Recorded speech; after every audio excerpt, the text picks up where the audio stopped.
He tomado nota, digamos, de las intervenciones, las 4 que he escuchado,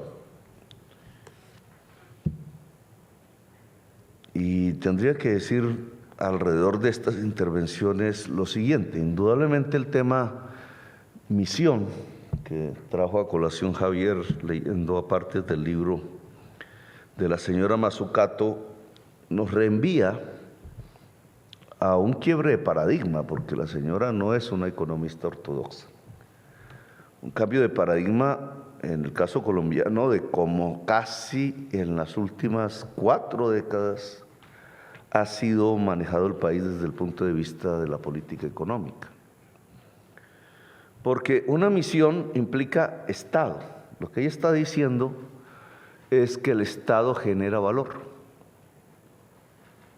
Y ese ya es un cambio de paradigma, porque nos habíamos acostumbrado, no solamente en Colombia, sino en buena parte del mundo, a pensar que el Estado quita valor, que es desechable, que debe reducirse al máximo. Y ahí el cambio de paradigma. Si el Estado genera valor y lo genera alrededor de liderar un esfuerzo plural, que es la cápsula por la que va la misión, implica también planificar. Hay que planificar qué misión. La famosa metáfora que coloca la economista es la misión Apolo, de la que calca este tipo de concepto.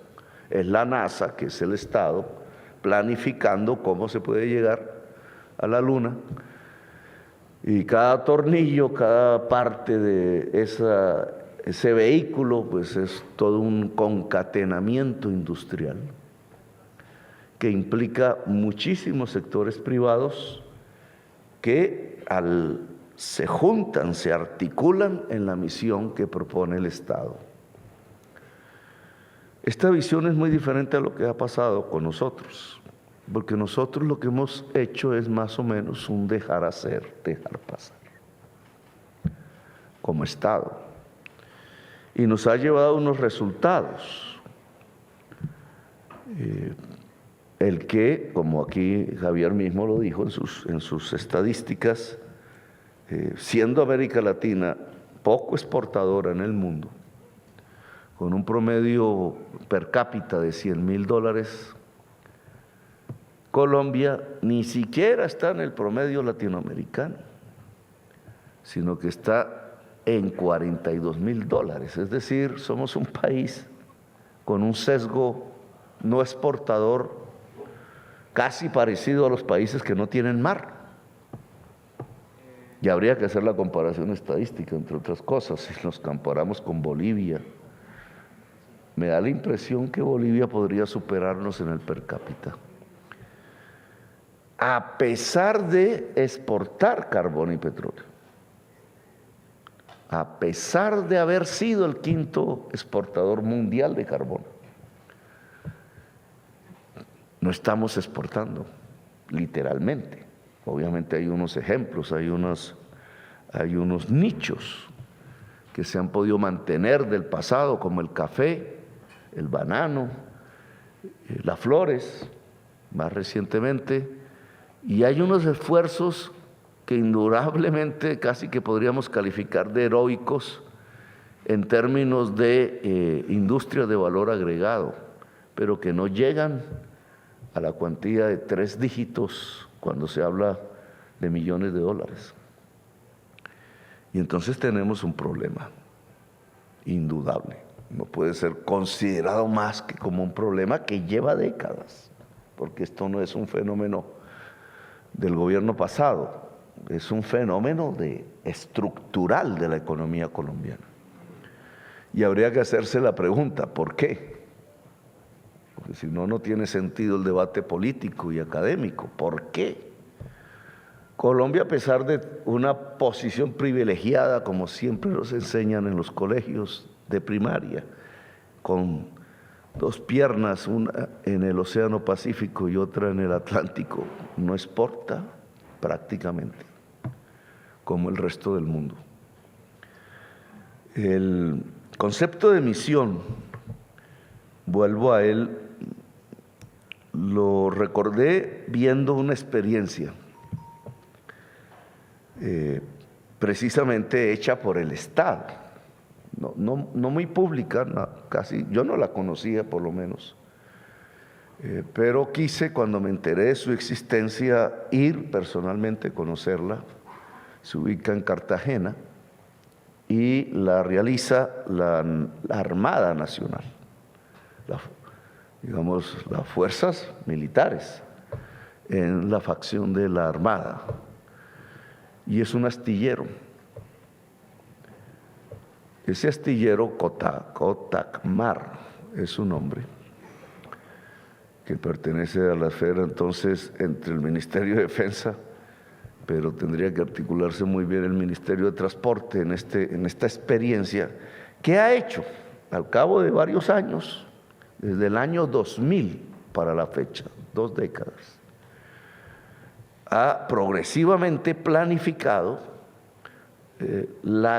el aumento de la capacidad para producir embarcaciones, que comienza con unas pequeñas lanchas, así fue al comienzo, y hoy, y le voy a dar el impulso a ese proyecto por lo que representa, no porque me gusten las armas, sino por lo que puede significar en términos de misión, como un ejemplo, la construcción de la primera fragata Made in Colombia. De hecho, vamos a inaugurar en 4 meses, ya está a punto de terminar, el primer buque de investigaciones científicas oceánicas hecho ahí en el astillero de Cotacmar. En 4 meses le daremos quizás eso vuelva más público el asunto, más mediático. Al ser un buque investigador, que entre otras hace parte de un esfuerzo de investigación propia colombiana, puede ir a la Antártida. Se diseñó para eso y hacer investigaciones del océano con laboratorios que están dentro del buque, pues tiene más o menos 80 kilómetros de cableado para manejar los software y los sistemas dentro del buque. 80 kilómetros. La fragata necesitará 450 kilómetros de cableado al interior de la estructura. Y esto es lo que se llama una misión. O sea, misión, hacer una fragata. ¿Para qué? ¿Cuál es el sentido? Pues una fragata no es que nos vaya a servir de mucho. No es propiamente la capacidad militar lo que se está ensayando allí, sino es la capacidad técnica de un organismo del Estado para desarrollar mediante un proceso industrial planificado, intensivo en conocimiento, la mayoría de los hombres y mujeres allí metidos en ese proceso, en un edificio, diseñando la fragata, son jóvenes, con diversas profesiones, una especie de condensación del saber en una máquina, una fragata. Y allí entonces se necesitan soldadores, piezas de aluminio, ingenierías de software, un concatenamiento de empresas privadas que se van organizando y jalonando alrededor de un proyecto público, hacer una fragata. Eso es lo que yo llamo una misión, o creo que es la interpretación que podríamos sacar del libro. Ahora, el hecho de hacer la fragata o ya el buque ha generado unas famas en el medio de quienes hacen barcos que ha llevado a Cotecmar a exportar pequeñas embarcaciones a países centroamericanos, antillanos. La fragata le dará un impulso mayor y aquí entonces el porqué de hacerlo. No solamente aumentamos capacidad técnica, es decir, decirnos somos capaces de hacer una fragata. Cada empresario más o menos no es fácil. ¿Cómo hago estas máquinas que estoy usando? No es fácil porque el empresario individual no lo va a poder hacer. a duras penas las compra. A duras penas se entera de que existen las máquinas, porque hay una fractura de la información tecnológica muy grande en el país. Pero le toca a un Estado pensar cómo podemos hacer las máquinas, porque en eso consiste el desarrollo. Son la condensación del conocimiento plural, una simple máquina automática para hacer, ¿cómo se llaman? Los parches en las confecciones, que puede hacer 20 veces al mismo tiempo automáticamente. Generalmente se importa de Japón o de Francia. Esa máquina, cuando uno la va a ver, si pudiera desarmarla, tiene una enorme cantidad de conocimientos especializados diferentes que se acumulan, se juntan y se plasman en algo que se llama una máquina automática. Nosotros no hemos llegado casi a esos niveles. Esto lo pongo como ejemplo de que podemos. Pero en general el Estado abandonó ese papel rector por ideologías, fundamentalismos, el gran paradigma hoy prácticamente derruido que recorrió todo el mundo de si se deja actuar libremente el mercado, se maximiza el bienestar. El famoso modelo de León Balrás, vuelto política, vuelto dominante, hecho para ver si el mercado podría ser eficaz para un país o para un sector entre las empanadas y los cañones o los panes. Terminó reproducido como una ideología que copaba completamente la existencia del ser humano en todos los rincones del planeta. Y durante 40 años hemos usado ese paradigma en Colombia.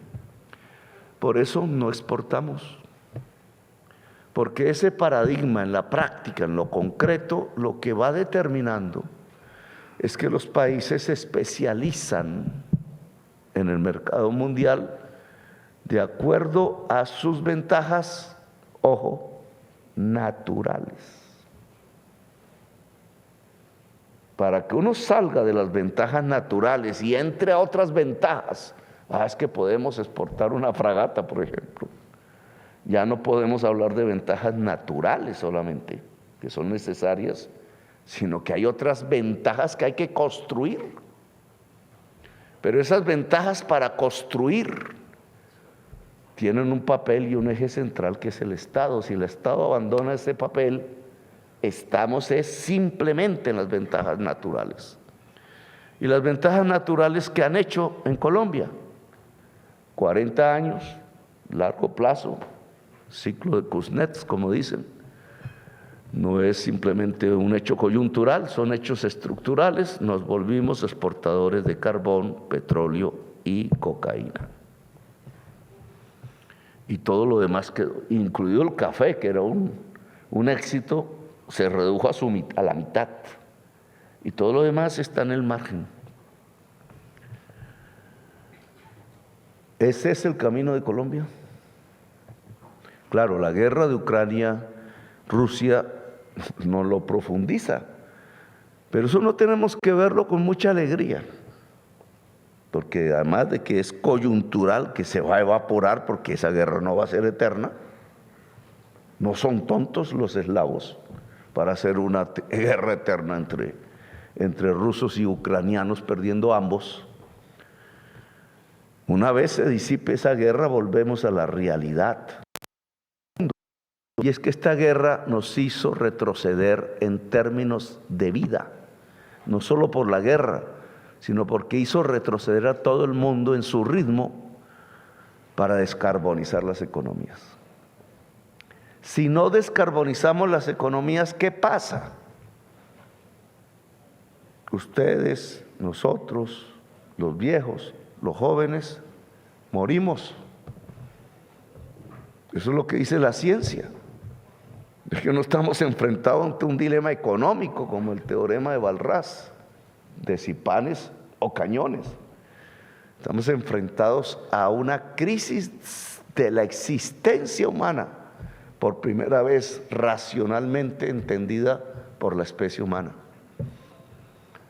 podemos extinguirnos.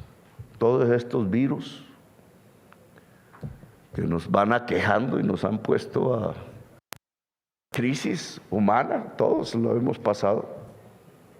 Yo creo que no hay familia que no en estos meses. Esa crisis que es mundial, no es solamente colombiana, es simplemente los preámbulos de lo que se está desencadenando contra nuestra existencia por un uso que la ciencia dice dejemos de usar, petróleo y carbón. Y entonces yo traigo esto a cuento porque eso fue precisamente lo que, al dejar funcionar el teorema de Walras en la mentalidad política, económica de Colombia en los 40 años, fue a lo que llegamos. Petróleo, carbón y cocaína, y nadie quiere eso. Y cada día que pase más adelante, nadie lo quiere. Cada vez más no queremos eso. El mundo diciéndonos que nuestro soporte económico hecho en los últimos 40 años no sirve. Y entonces, ¿qué hacemos? ¿Nos quedamos quietos? ¿O nos vamos a la teoría de Mazzucato y empezamos a proponernos unas misiones con un estado generador de valor que vuelve a adquirir una importancia central? Es Estado, sociedad y empresa privada. No es empresa privada sola, no es Estado solo, como otros sistemas económicos lo hicieron en el pasado. Es Estado, sociedad y empresa privada. Ahora, ¿qué misiones propone Javier? La de exportar, y aquí tengo mis dudas, digamos, que es el ejemplo de la fragata de la Armada. O sea, para llegar a la fragata y lograr ya exportar ciertos navíos medianos, hubo que construir una capacidad productiva. Esa capacidad productiva no es solamente los rieles, los sistemas propios de un astillero, sino una serie de conocimientos. Cerebros que se entrenaron, centenares. Yo tenía el número exacto de cuántos hicieron el buque de investigación oceánica, eran casi 400 personas, si mi memoria no falla. 400 expertos en diversos temas y expertas. Un desarrollo del conocimiento. Entonces, la producción está antes de la exportación, desde perogrullo. ¿Qué exportamos? Pues lo que se produce. Puede que sean servicios etéreos, inmateriales, como un software. O puede que sean cosas materiales, como camisas, pantalones, pero hay un proceso productivo antes. Y entonces la pregunta para volvernos exportadores, el requisito para volvernos exportadores es producir. Y entonces me atengo a este tema de la producción. Por eso no me gusta mucho la palabra competitividad, es ideológica. Porque nos ve como si todas las naciones y los seres humanos estuviéramos en una carrera de caballos a ver quién gana. Y los seres humanos no somos así. Los seres humanos solo estamos vivos en este planeta y hemos logrado el puesto en este planeta que tenemos siendo solidarios. Si no, nos hubiéramos extinguido. Entre otras, varias tesis. Bueno, no me voy a meter en esos temas porque la tos no me lo va a dejar. A veces el antídoto contra la tos es meterse a las discusiones conceptuales. Pero si la palabra, digamos, clave es productividad. Se exporta, un país exporta más que otro porque es más productivo. ¿Por qué los coreanos? Que siempre es el ejemplo que pongo, porque me gusta, porque hay un lazo de sangre con Corea. Entonces, 70 años fuimos a defenderlos, creímos nosotros, y éramos 2 veces más ricos. Y 70 años después, hoy, ellos son 6 veces más ricos. que nosotros. ¿Qué pasó? Si vamos a hablar de producción. O sea, ¿cuál es en estos 70 años lo que ellos hicieron bien, lo que nosotros hicimos mal? Para intentar corregir el camino. Bueno, yo me pongo a leer a Corea, ¿cierto? Un poco, ya hay un libro que recomiendo en español del Fondo de Cultura Económica del balance económico coreano del sur. Y primer capítulo del libro hecho por coreanos, economistas coreanos, reforma agraria. Ese es el primer capítulo, así comenzaron. Y aquí entonces se desató una discusión que se planteó en los discursos. Entonces, ¿no hacemos reforma agraria? No nos atrevemos, dejamos las cosas como están, pensando que son normales. El almendrón de la violencia. ¿Qué tiene que ver la reforma agraria con la industrialización? Que en Corea les funcionó bien, pero no solo Corea, a los chinos les funcionó bien, y a los japoneses les funcionó bien, y a los rusos les funcionó bien, y a los franceses les funcionó bien, y a los norteamericanos les funcionó bien. Entonces, ¿por qué nosotros no lo hacemos? Porque afectamos la propiedad privada. Pero si la mayor parte de la tierra, excepto la que se produjo con cédula real por la conquista española, no tiene títulos reales. Ese es uno de los problemas. ¿Cómo llegar a tener una certeza, llamaba usted, jurídica en relación a la tierra? No la tenemos porque fuimos un país conquistado. Ahora yo le diría, tratemos de lograr una seguridad jurídica alrededor de la tierra de manera equitativa. ¿Para qué? Para producir en las 22 millones de hectáreas fértiles que tenemos. Ese es el paso 1 de la industrialización y del despertar de un aparato productivo. Las personas que tienen la tierra hoy están dispuestas a producir alimentos en 22 millones de hectáreas fértiles. ¿O tenemos un problema? Porque ningún país del mundo moderno tiene 22 millones de hectáreas que sean fértiles, planas, etcétera, con agua, botadas, menos hoy. Tener 22 millones de hectáreas fértiles y dejarlas como potreros. Eso se llama feudalismo, no capitalismo. Entonces tenemos que hacer una reforma si queremos industrializar a Colombia. Que esto no es un tema de la noche a la mañana, obviamente. Porque, y bien lo dirán, ¿y de dónde sale la financiación para producir en 22 millones de hectáreas si nosotros solo usamos 5? Estamos hablando de 5 veces más. ¿Y de dónde salen los paquetes tecnológicos y el saber hacer y las máquinas para producir y los distritos de riego y el acompañamiento del Estado? Pues tendría que salir del Estado. Si yo hago cálculos de valores de eso, que no se puede hacer en un año, pero es una misión, ¿cierto? Una misión. Casi que les podría decir que hubiera salido más barato hacer una reforma agraria en Colombia que todo lo que los norteamericanos han regalado en dinero para lanzar glifosato y luchar contra las drogas. Si hubiéramos hecho una reforma agraria, nosotros no seríamos narcotraficantes. Igual que en Medellín, me apresuro de metiche en la discusión que tienen ustedes dos,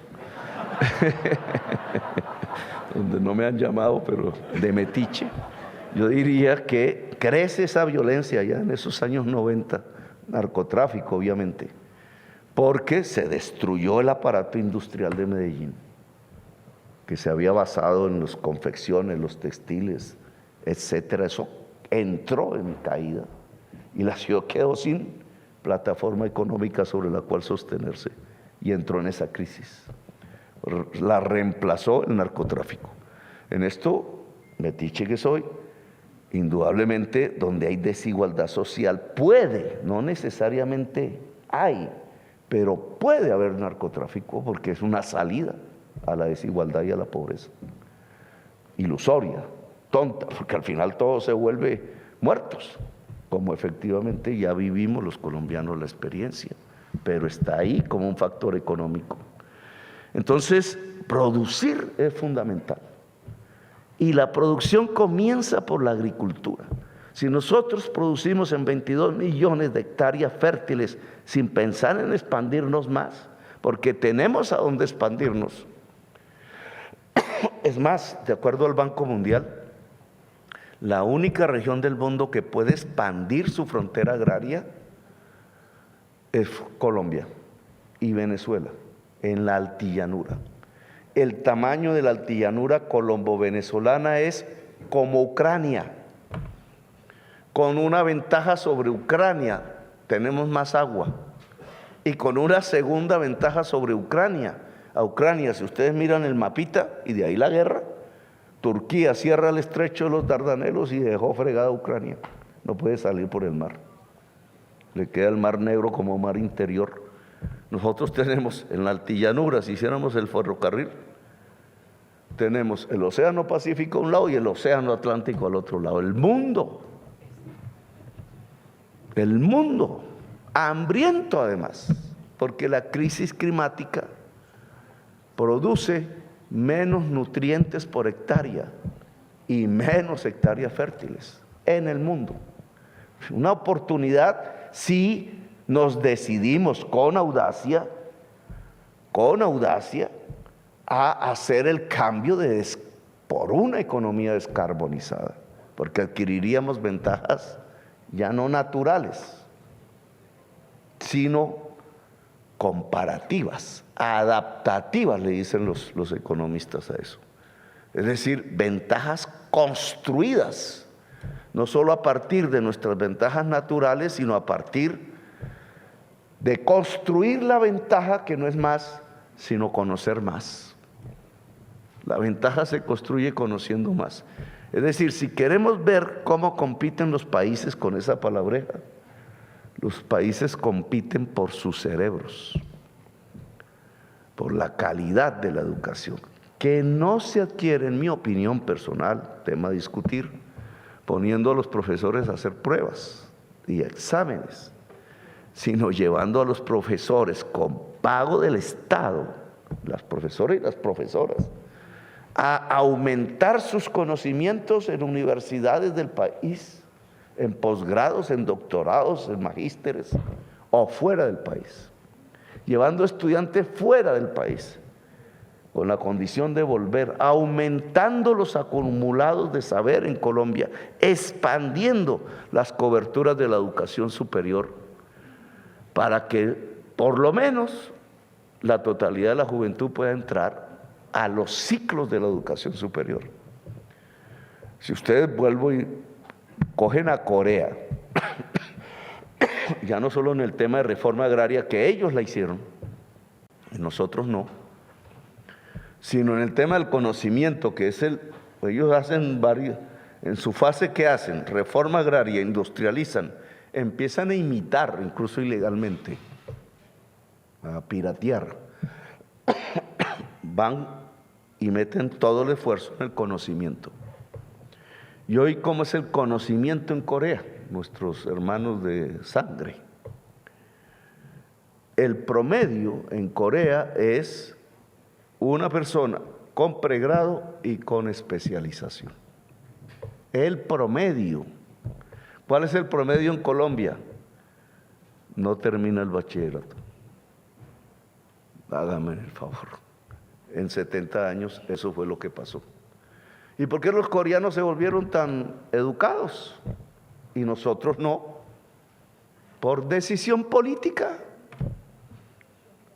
Decisión política que podemos construir a lo largo de los 70 años. No le voy a echar vainas a los expresidentes, pero fueron decisiones políticas.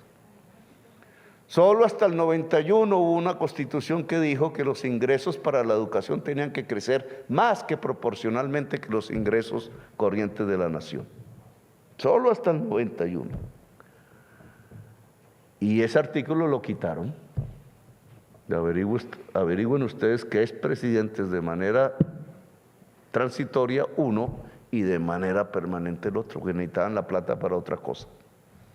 ¿Hicimos bien? ¿O nos suicidamos? Pero se aplaudió, porque el discurso tradicional es el que hay que aceptar. Ahí se dañó la educación, las posibilidades de educación en Colombia. Tuvimos que meter 50 niños en cada salón. Nunca más se pudieron reponer los pupitres, las escuelas se fueron cayendo, las maestras y los maestros tenían que caminar, como muchas fotos de los medios nos publican. No se volvieron a hacer sedes universitarias, hasta las de la Nacional se empezaron a desplomar en la ciudad de Bogotá. Nos creímos, incluso en una conferencia parecida a esta, una vez fui, y un invitado de esos gurús venezolanos, no existía Chávez en ese momento, lo invitaron, y entonces dijo Hausman, creo que se llamaba, ¿para qué vamos a conocer si podemos importar el conocimiento? Dijo él, pero que no haya sido Hausman, pero ya la memoria no me deja, no quiero malinterpretarlo. Si otros investigan, lo que tenemos que hacer, dijo él, es importar lo que ellos investigan. Por ese camino, ahí tienen a Colombia y ahí tienen a Corea. Corea no siguió ese camino. Y obviamente que la educación superior es otra misión, porque no solo lo hace el Estado, pero el Estado tiene ahí un papel protagónico.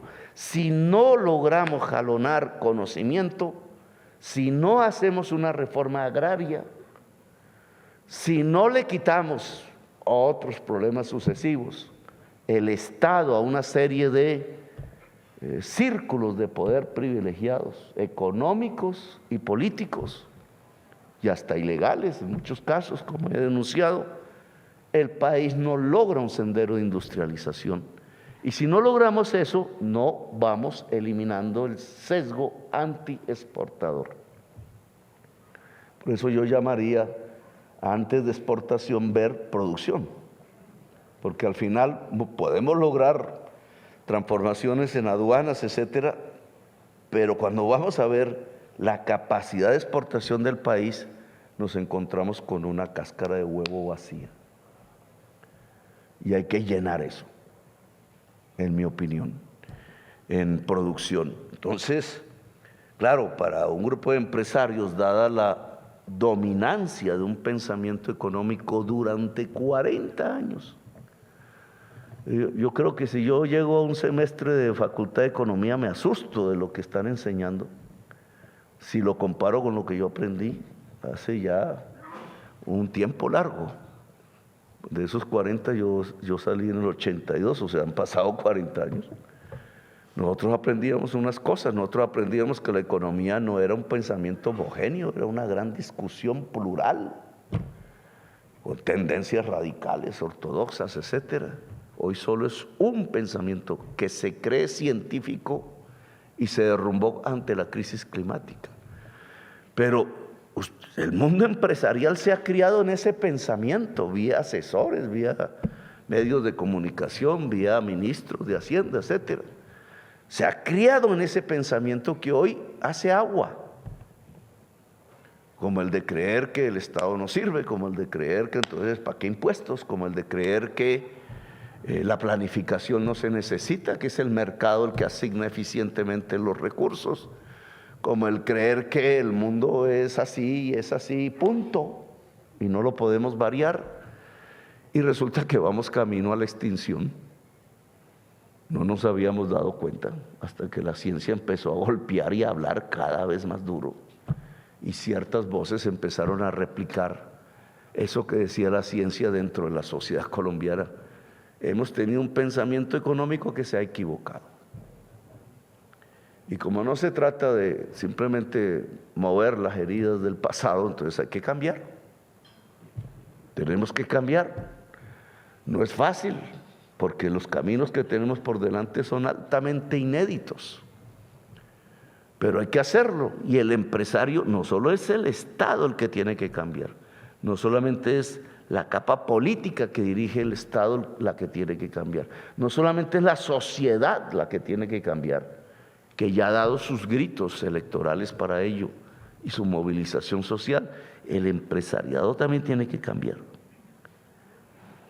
Que se necesita, si aquí hay empresarios exportadores, yo les digo, deberían ser defensores de primera línea de una reforma agraria. Si aquí hay empresarios industriales, yo les digo, tendrían que ser defensores de primera línea de una reforma agraria.